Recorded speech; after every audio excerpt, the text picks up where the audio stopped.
Guys आज हामी सबै परिवार जम्मा भएको छौँ होइन। आज यति हाम्रो गोठ ल्याएको त्यो पारिबाट यो पनि हो मेरो एकजना उयो। आज हाम्रो गोठ ल्याएको होइन, एउटा भाले खाने लगभग प्लान भइसक्यो। अहिलेसम्म बाबालाई फकाएको अनि एउटा भाले खाने चाहिँ प्लान भइसक्यो। अब हामी गोठसोट बनाएर टक्क भाले काट्न जान्छौँ। हाम्रो बाबाआमाको सम्पत्ति है गाइस।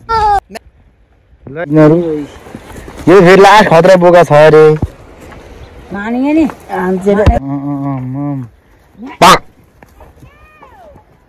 टाउको टाउको नै जुत्दा न। ओहो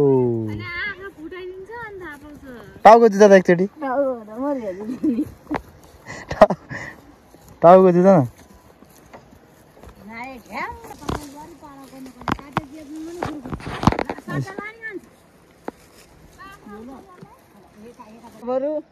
आज चाहिँ हाम्रो गोठ बनाउने कार्यक्रम सुरु हुँदैछ। अनि यता हाम्रो दाजुले बकरी ओडाउनुहुँदैछ।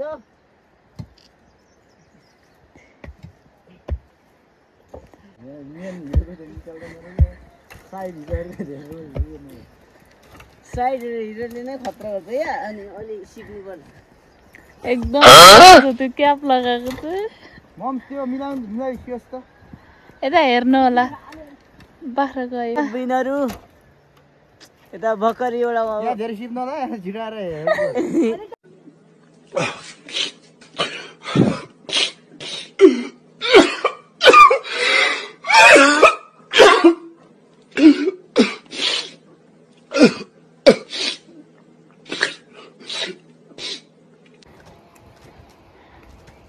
हेर्नु होला। यो चाहिँ हाम्रो आमाबुवाको सम्पत्ति।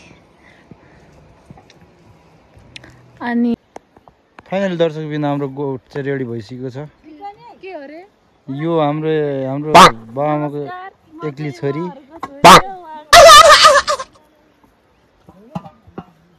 यो अर्को कान्छा पुत्र। अच्छा विद्यार्थीहरू यसो के कला छ देखाउनु दादा।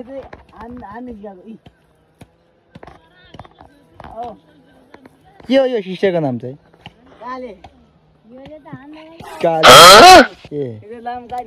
त्यसको के छ शिष्य?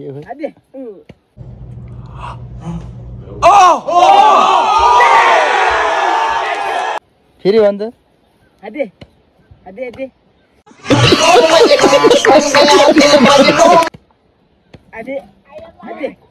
हेर हात नदिएर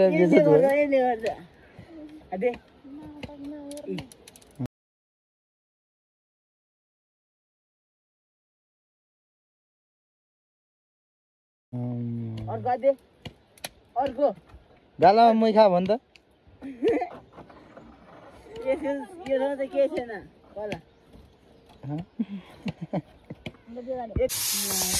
ल हामी चाहिँ अब कार्यक्रमतर्फ लाग्दैछौँ। त्यो सबभन्दा ठुलो रे टक्क हाम्रो यहाँ हजुरआमा पनि आइसक्नु भएको छ।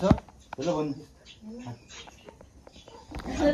मेरो नातिको युट्युब च्यानललाई सब्स्क्राइब राम्रो गरेर चाहिँ भाले डालेको। खोइ यतै कता यतैको मान्छेहरू गर्दै रिजर्भ गर्छ।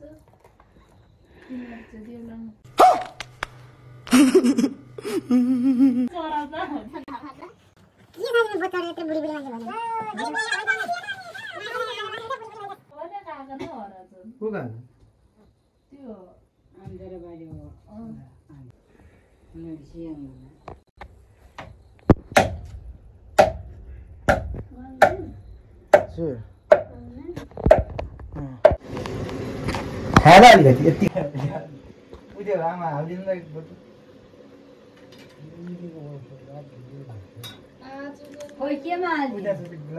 आमीको यहाँ राख्नु न यहाँ हामी नि खान्थ्यो क्या हो कस्तो त्यो मेरै गिलास हो। डिगेर ठोक्नु रातो ल्याएको क्या बुबाका हाई डिङ्गी ठेन्चेले उयो माछा कत्रो हालेको मम्मी हो यार। ल मम्मी आमै नमस्ते बुबा जू बुबा कस्तो बुबा जू हो उता जिउ गरेर खिच्नु जिउ बाबा खिच्न ए जिउ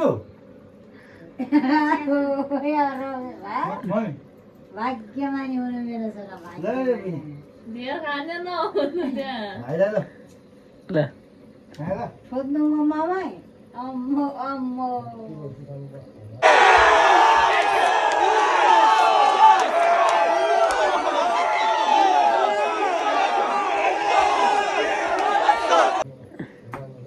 कडाएर त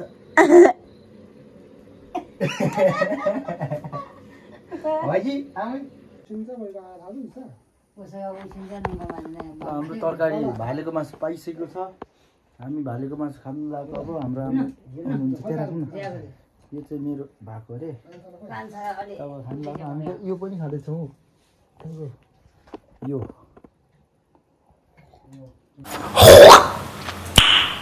Nice.